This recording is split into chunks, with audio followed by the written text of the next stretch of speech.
That's one thing I loved about this car, especially with a 2-liter turbo. You just have so much power off the line whenever the turbo kicks in.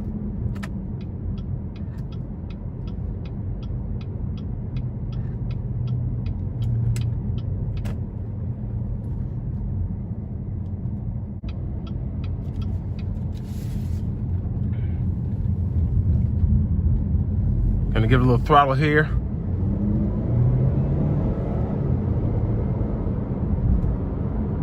So great pickup.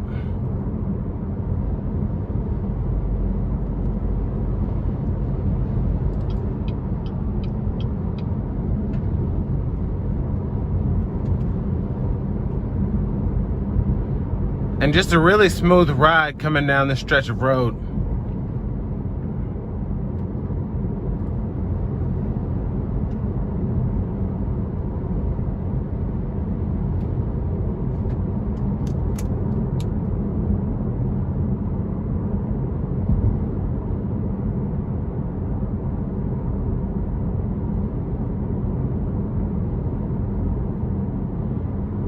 And I put a lot of highway miles on this one, but it drives just as well as the day I got it.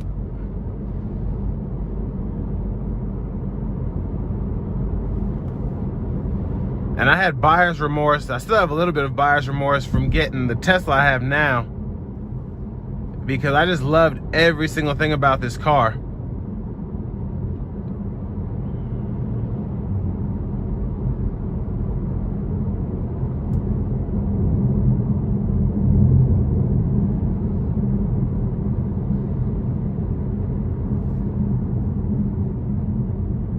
And I mean, everything about this car was just perfect for me, at least. The braking was fantastic, acceleration was good, and they switched to a 9-speed transmission, I think in 17 or 18, for a couple years before going to the CVT, and I just always liked having the 8-speed.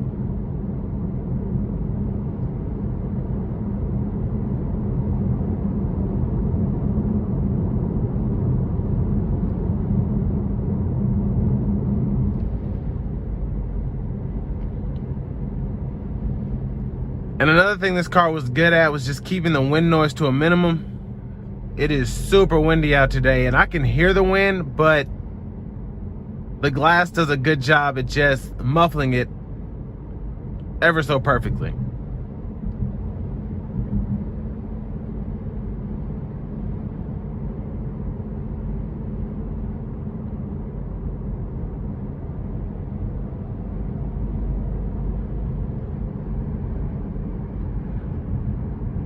And honestly, driving this again, this car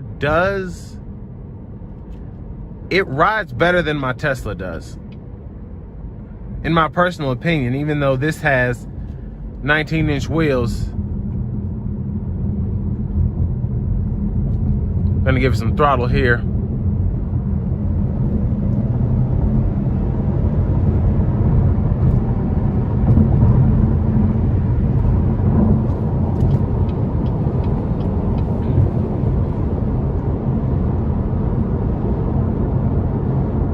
And it's crazy that this is just a 4-cylinder.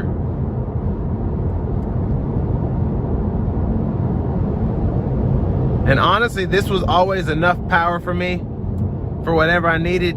And I loved driving this car. Just the 2-liter turbo engine was just fantastic in every way.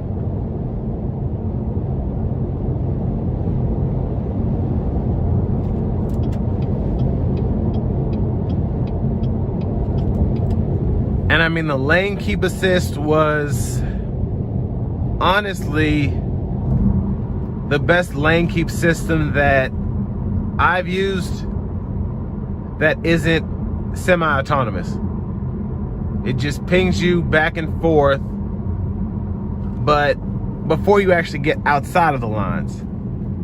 And it is very strong, but once you get used to it, it's nice to have it because it really does assist you in staying in the lines. It doesn't suggest it. It makes sure that you don't leave the lines. And that's really what you want from a lane keep assist as opposed to lane departure alert.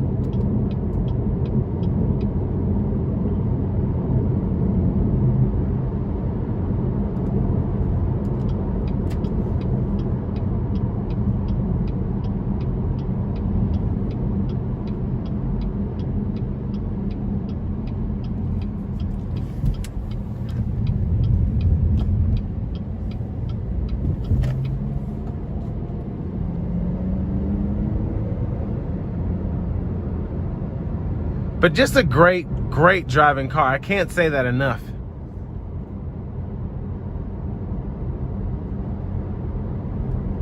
Getting behind the wheel of it again, it just feels like I'm driving a new car. I mean, everything in this was pristine. I took good care of it, but these are just really good cars that if you keep the oil change and everything, you really don't have many issues out of them. And the 2-liter turbo is fast.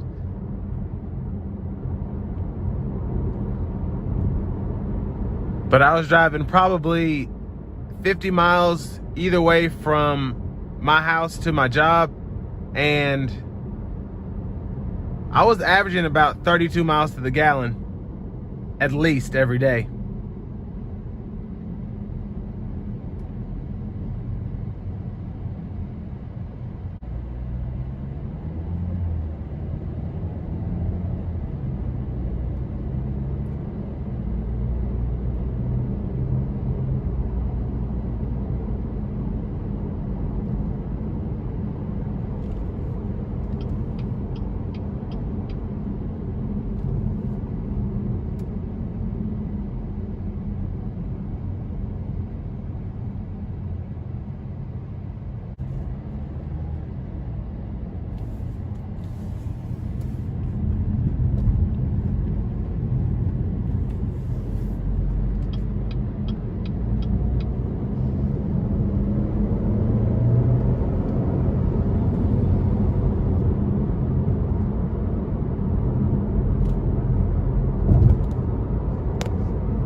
And one thing this car was always great for was just keeping the cabin noise at a minimum. And that's really, I'd say it's up there close to a Mercedes or a luxury car, something like that, just in how the acoustics are in here. And it's really not an expensive car. This one I paid $26,000 for, one owner, and now it's on sale for like $16,000 or something, and it's really worth the money, especially if you're going to keep it forever. They're not expensive to fix if you ever need to do that. They're really reliable cars, and they're just, especially in a Premier, you get all the luxury amenities for such a good price and a good value.